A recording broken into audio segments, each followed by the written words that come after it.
सुबह से लेकर शाम तक चलने का समय लगता था और फिर उनको यहाँ आने का अवसर प्राप्त होता था। कई दिन यहाँ रहते थे। यहाँ की व्यवस्था देखने के बाद फिर बाबा यहाँ के लोगों को अपना आशीर्वाद देकर के वापस गोरखपुर जाते थे। और कितने वर्ष के बाद आप सोचे 1917 में उन्होंने अपनी भौतिक देह को छोड़ा था और 2023-24 में उनकी मूर्ति के माध्यम से चौक में उनका स्मरण हुआ है। या उस दिव्य विभूति के प्रति चौक की जनता की ओर से, नगर पंचायत की ओर से कृतज्ञता ज्ञापित करने और उनके प्रति श्रद्धा व्यक्त करने का एक माध्यम बना है। मैं इसके लिए, जो कि मैं स्वयं भी योगीराज बाबा गंभीर नाथ जी का अनुयायी हूं, तो इस दृष्टि से मैं चौक की जनता को हृदय से धन्यवाद देता हूं कि उन्होंने नगर पंचायत के माध्यम से योगीराज बाबा गंभीर नाथ जी का स्मरण किया। बहनों और भाइयों, प्रधानमंत्री मोदी जी ने देशवासियों को विकास को विरासत के साथ जोड़ने का एक आह्वान करते हुए 2047 में भारत को दुनिया की एक बड़ी शक्ति के रूप में स्थापित करने के लिए आत्मनिर्भर और विकसित भारत की परिकल्पना को साकार करने का आह्वान किया। आत्मनिर्भर और विकसित भारत बनाने के लिए हम सबके स्तर पर क्या प्रयास होना चाहिए, यह आज के अवसर पर आत्मावलोकन की आवश्यकता है। याद करिए, सरकार अपना कार्य कर रही है। केंद्र सरकार, राज्य सरकार मिलकर के अपने अपने कार्य को आगे बढ़ा रही है। युद्ध स्तर पर कार्य हो रहे हैं, बड़े बड़े कार्य हो रहे हैं।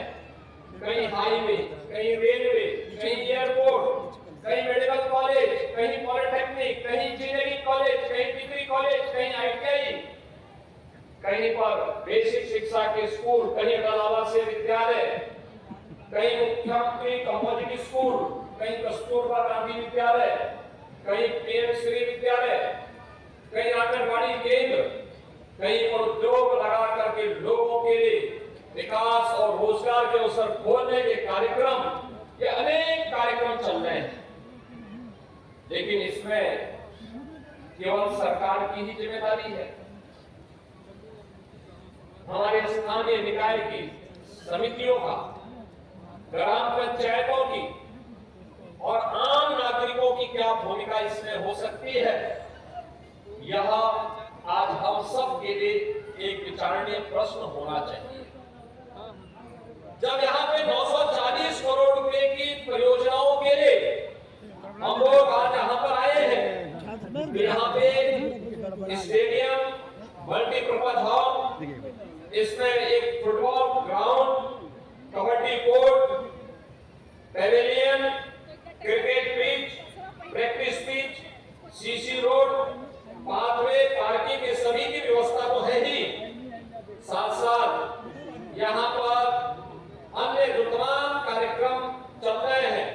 चौक के लिए ही PM स्वनिधि योजना के अंतर्गत पटरी व्यवसायियों के लिए ठेला, खोमचा, रेहड़ी लगा करके जो लोग जहां तहां लगाते थे, उसके लिए PM स्वनिधि योजना में बैंक से कम दर पर उन्हें लोन दिला करके वे अपने व्यवसाय को आसानी से कर सके, इसके लिए भी एक कार्यक्रम चल रहा है। और इसमें मुझे प्रसन्नता हुई कि 556 पथ विक्रेताओं को अकेले चौक के अंदर इस योजना का लाभ प्राप्त हुआ है।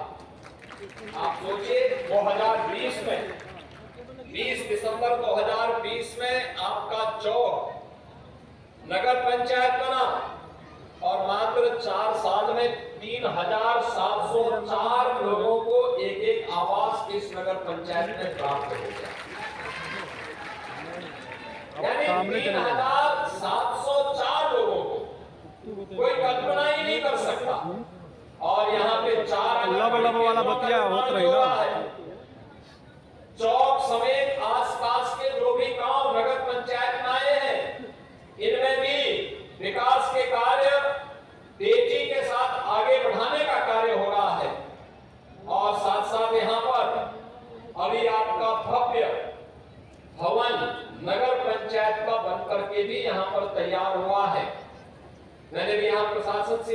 आपने कहा कि जैसे ग्राम सचिवालय का निर्माण हुआ है गांवों में, ग्राम सचिवालय के लिए हम लोगों ने कुछ कार्य योजना तैयार की और ग्राम पंचायत में एक पंचायत सहायक के रूप में कंप्यूटर ऑपरेटर दे रखा। एक कंप्यूटर ऑपरेटर गांव के लोगों को ये सभी सुविधाएं गांव में उपलब्ध करा रहा है, चाहे वह आय प्रमाण पत्र हो, जन्म प्रमाण पत्र हो, मृत्यु प्रमाण पत्र हो, निवास प्रमाण पत्र हो, चाहे वह जो भी आवश्यकता जिसके लिए जिले में, तहसील में, ब्लॉक में एक सामान्य नागरिक को जाना होता था, आज ये सभी सुविधा गांव में ही ग्राम सचिवालय में प्राप्त हो, एक व्यवस्था आज कर दी गई है। इसको युद्ध स्तर पर आगे बढ़ाना है जिससे लोगों को इस सुविधा का लाभ मिले, पब्लिक को सुविधा, लेकिन जॉब भी उसमें एक नई बनी कंप्यूटर ऑपरेटर की। गांव का एक व्यक्ति गांव के अंदर ही नौकरी प्राप्त करती है। इसमें दूसरी जॉब बनी, हम लोगों ने कहा कि वे गांव में एक सार्वजनिक शौचालय बनना चाहिए।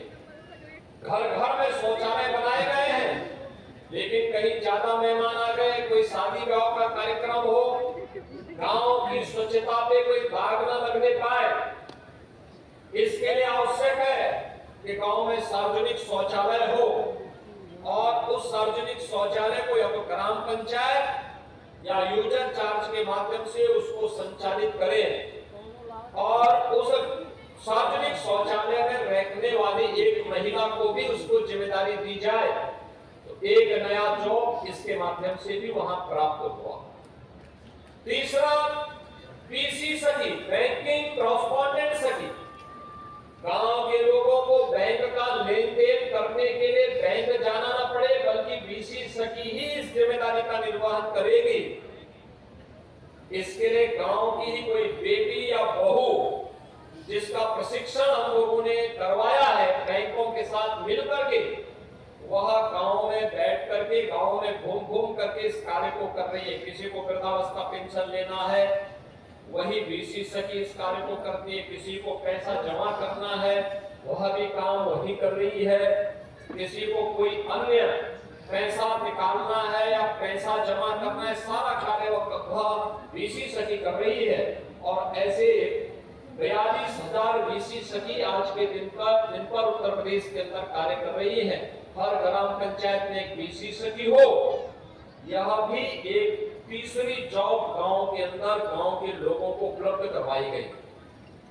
चौथा, गांव में एक कन्वेंशन सेंटर हो, शादी ब्याह, मांगलिक कार्यक्रम, किसी का मुंडन है, किसी को भोज देना हो, कोई अन्य कार्यक्रम करवाना हो, इसके लिए इधर उधर भटकना ना पड़े, पहले से ही निर्मित भवन हो और उस भवन में यूजर चार्ज कम से कम हो। अगर आप टेंट लगाएंगे 1-2 लाख का खर्चा हो जाएगा।